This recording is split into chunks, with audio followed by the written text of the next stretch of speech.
Cinestill repackages Kodak movie film and sells it as their own thing. It's not rocket science, they've been doing this for years. Most of us are happy to pay the premium for the convenience, but make no mistake, Cinestill doesn't make anything, except for maybe a few boxes. Today we're going to talk about Cinestill, anti-consumer and anti-competitive behavior, and we're going to answer the big question. Is Cinestill okay? So to give you guys just a little bit of the behind the scenes, I already have a video made for tomorrow. In fact, I already have several videos made, and I was just gonna release one of those tomorrow. But unfortunately, as I'm wont to do, laying down in bed, going through Reddit, and one immediately caught my eye. The headline says, and pardon my language, "This is so pathetic, holy shit." But it said this. "Hello, this is Kyle," is the person that Cinestill is replying to in this conversation. "Kinda seems like you're trying to hurt our feelings, Kyle. We are humans too over here. One that care a lot about this film community. Being careless with information and spreading false accusations is similar to running around blindfolded with a hand grenade. What do we have here? What's going on here?" So I go to the Google and try to figure out what in the world is going on. So the problem, it would seem, stems from another Reddit post. I'm gonna read that for you guys in a few seconds, but to boil the problem down very simply, it seems that Cinestill has been sending cease and desist letters to folks who are selling reflex film, specifically the 800T variety, or this is the tungsten balanced film. This is very similar to Cinestill. They're both starting with Kodak Vision 500T film, removing the rim jet, and then selling it as a new thing. Cinestill obviously isn't stoked about this film being in circulation, oftentimes at far lower prices than what their films are commanding. The original Reddit post was this, and it said, "Intimidated by Cinestill, I don't think I'm doing anything wrong. What do you think?" And I'll read at least some of the posts for you guys.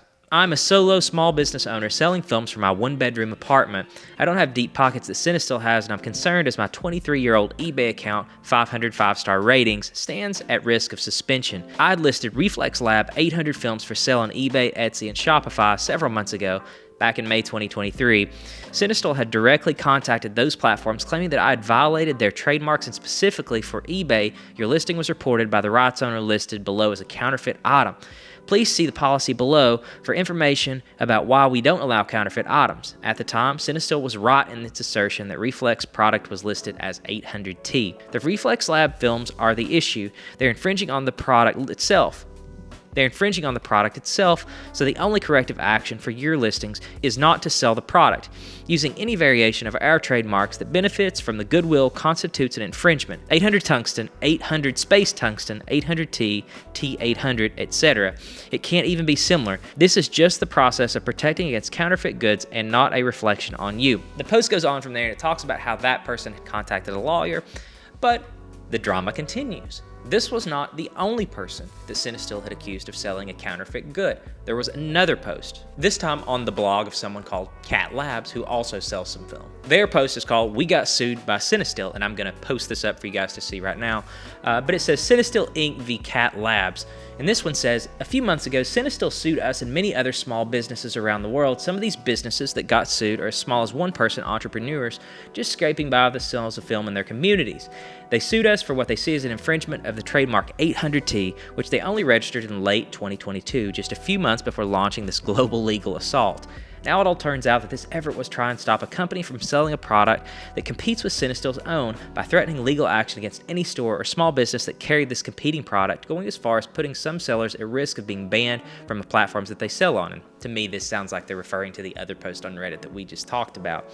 But to make a long story short there, Cinestill is doing the same thing again here against Cat Labs they were doing to the Reddit post. So it seems like there definitely is a concerted effort to attack these folks that are selling this Reflex 800T film. They go on to talk about a personal email with a veiled threat from Cinestill. "Take this off the market, it infringes on our copyrights," so on and so forth. What's more interesting is that Cat Labs actually reached out to their own counsel and got a legal opinion on the matter. You know, I'm not an intellectual property lawyer, but I am a lawyer. I can kind of feel my way around a legal issue.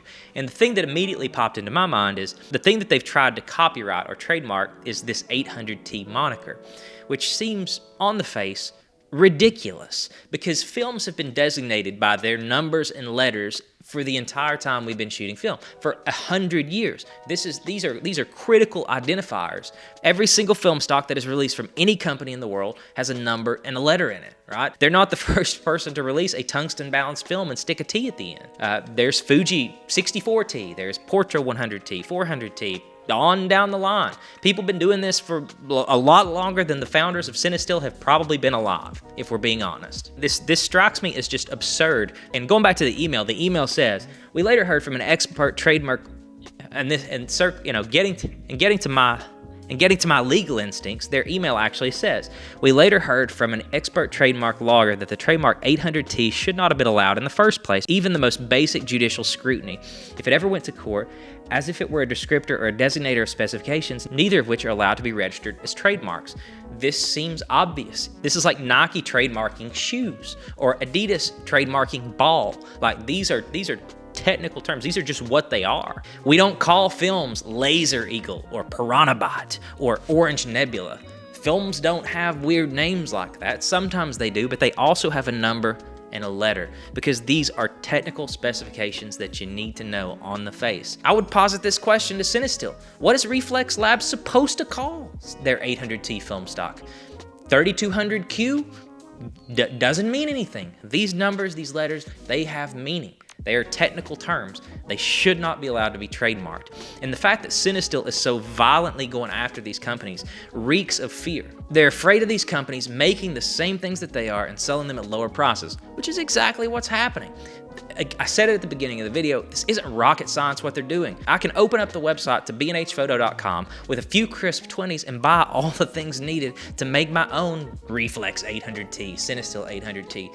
This is complete bullshit. If you want to actually have a product worth protecting, if you actually want to have something that's worth trademarking and registering, make something yourself. You don't even make this. Kodak makes this. This is their product and you're just repackaging it. You're taking it out of one package and putting it in another. This whole situation honestly makes me mad. And you contrast what Cinestill does with a company like Lomography. And let me praise Lomography for a second. You can criticize the film stocks that they make. Maybe you think their turquoise film is weird, or you think 92 is weird, or you don't like Lomochrome purple. I know some people hate it.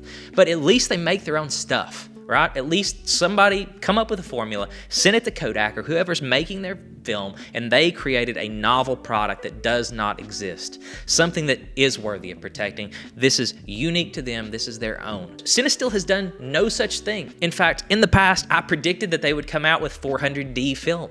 This is obvious based on the cinema film stocks that Kodak currently makes. This is obvious based on the film stock. This is obvious based on the cinema film stocks that Kodak currently makes. And guess what? They make a 200 speed tungsten bounce film as well. And I suspect that at some point we'll see a Cinestill variety of that Cinestill 200T. What they're doing isn't unique or creative. Anyway, I digress. I buy the Amber Film 800 at this point. I buy the Reflex Labs films.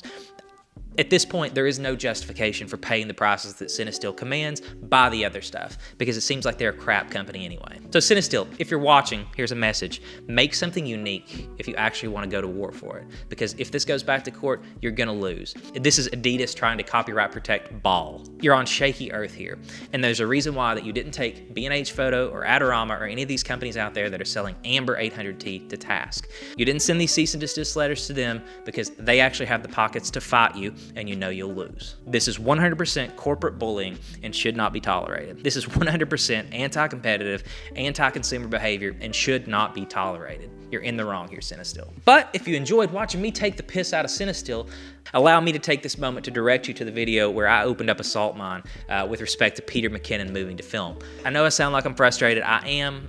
As always, guys, thank you so much for watching. We'll see you next time. And maybe I'll be happier.